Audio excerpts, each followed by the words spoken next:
Listening is an act of love. Thank you. You can help lift up the voices, stories, and challenges we share by making a contribution at thiswayout.org. A sincere thank you to all of you who already support This Way Out. Your support matters. I'm Wendell Jones. And I'm John Dyer V. With NewsWrap, a summary of some of the news affecting LGBTQ communities around the world for the week ending July 17, 2021. The death of Georgian TV cameraman Alexander Lashkarova has fueled the ongoing unrest since Tbilisi's aborted Pride March. Lashkarova was beaten senseless when an ultranationalist mob, intent on ransacking the Pride organizers' offices, turned on journalists at the scene for allegedly spreading gay propaganda. At least 50 journalists were attacked as they covered an anti-queer march backed by the Orthodox Church. Violent protests also disrupted a Pride Week queer film festival. 6 days after the cameraman was released from the hospital, Lashkarova's body was found by his mother. Georgian police seized his corpse soon thereafter, despite his family's objections, fearing a government cover-up. The Ministry of Internal Affairs alleged in a statement that he had purchased psychotropic drugs and disposable syringes just hours before his death. Now there are calls for the current government to resign over the bloodshed. Vato Tsereteli was Lashkarova's boss at TV Priveli. At one street protest, he accused Prime Minister Irakli Garibashvili of being personally responsible for the cameraman's death. But Prime Minister Garibashvili ignored the demands for his resignation. Several journalists invaded the parliament building to protest his resistance the day after their July 12th deadline. Scuffles broke out between lawmakers from the ruling Georgian Dream Party and opposition MPs. Security officers forcibly removed the journalists and offending opposition lawmakers from the building, and order was restored. 4 TV stations in Georgia went dark on July 15th to reinforce demands for Garibashvili's resignation. Mataravi Arki, Formula, and Kavkasia channels joined Lashkarova's own TV Priveli, going off the air for 24 hours. The following day, police officials raided the home of a far-right politician, a prominent media figure, and an Orthodox Church official in connection with the anti-queer violence. According to local reports, all 3 men were released without charge after 6 hours of questioning. Prime Minister Garibashvili continues to reject calls for his resignation, both domestic and foreign. He blames the violence on equality activists for being unreasonable. In his view, the desire to parade peacefully with LGBTQ pride itself creates a threat of civil confrontation. The European Commission is turning the screws on Hungary and its neighbor Poland for their anti-queer governance. The Commission took initial steps towards sanctions against both countries this week. Hungary has thus far weathered global criticism over a recently enacted no promo homo law that bans queer-positive information in schools or on television. Leaders of more than half of the EU member states have strongly condemned the Hungarian law. Poland is under fire for overtly supporting proclamations by more than 100 local governments declaring themselves to be LGBT-free zones. The European Union's executive branch warned that the Polish declarations may violate EU law regarding non-discrimination on the grounds of sexual orientation. A statement by the Commission vowed that Europe will never allow parts of our society to be stigmatized. Poland and Hungary each have 2 months to respond to the charges. Both face large fines for failing to adequately defend their anti-queer measures. Meanwhile, the European Court of Human Rights ruled this week in a case challenging Russia's marriage inequality that the country must recognize same-gender couples.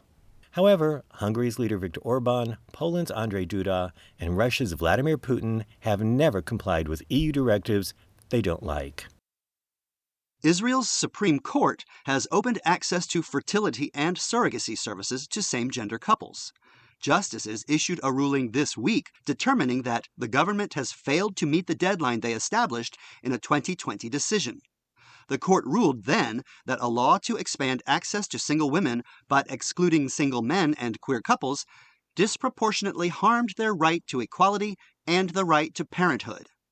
The justices wrote that, since the state has done nothing to advance an appropriate amendment to the law, the court ruled that it cannot abide the continued serious damage to human rights caused by the existing surrogacy arrangement.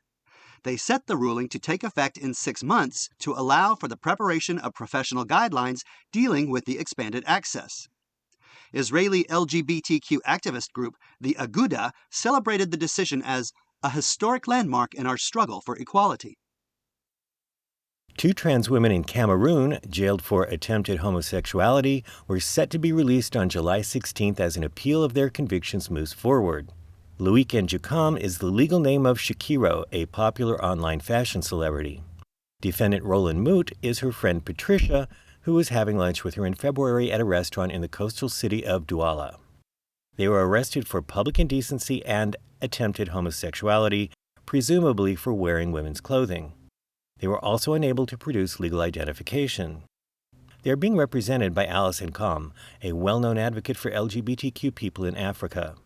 She told Reuters that they are going to leave this prison hell where they don't belong and where they risk extreme violence every day. The appeal of their 5-year prison sentence will be heard in September. Human Rights Watch has warned that Shakiro and Patricia's arrests seem to be part of an overall uptick in police action against sexual minorities this year in the West Central African country. Life for LGBTQ people in neighboring Nigeria might be getting even worse. This week, 5 men in their early 20s were arrested in a special raid in the state of Kano for suspected homosexuality. Apparently, the neighbors had complained.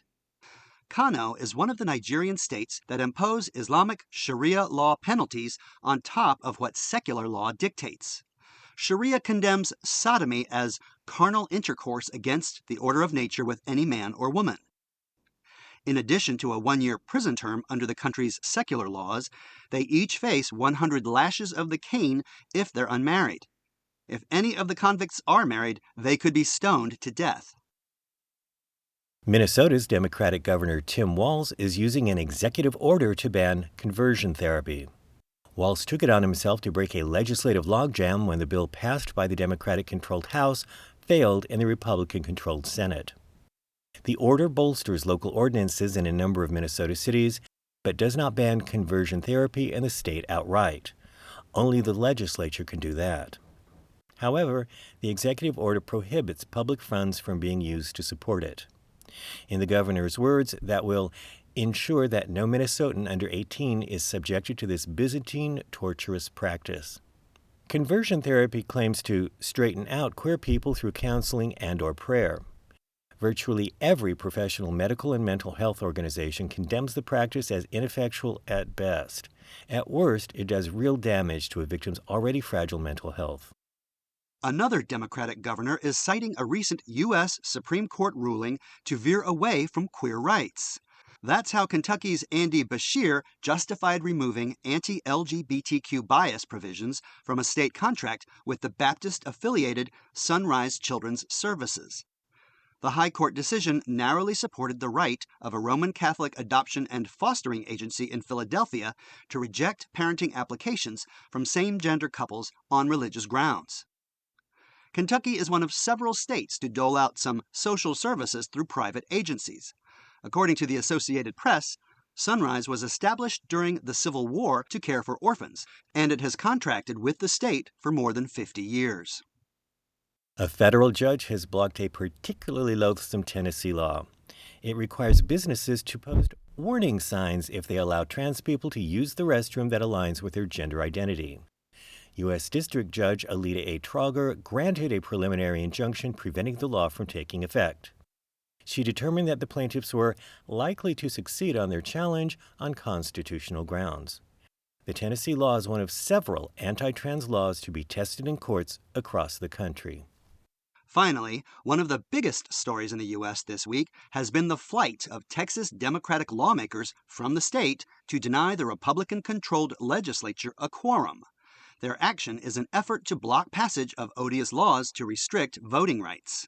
But there's a little-noticed bonus for equality activists. The Democrats' walkout also stalls 2 bills to prevent transgender girls and women from competing in school sports. They will almost certainly pass if Republican Governor Greg Abbott and his political cronies eventually succeed in bringing them to a formal vote during the special session he's called. The queer advocacy group Equality Texas is fighting the uphill battle against the anti-trans measures. They roasted Republicans for brazenly prioritizing attacks on transgender children. That's NewsWrap, Global Queer News with Attitude, for the week ending July 17th, 2021. Follow the news in your area and around the world.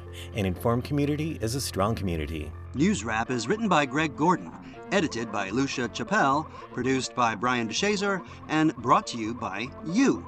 Help keep us in ears around the world at thiswayout.org, where you can also read the text of this newscast and much more. And you can read the transcript and listen to NewsWrap each week by subscribing to our This Way Out radio channel on YouTube.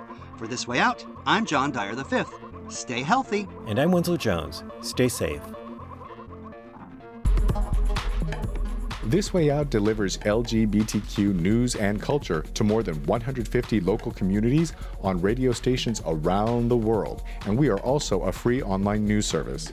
You can choose your favorite way to listen, online or on the air, at thiswayout.org.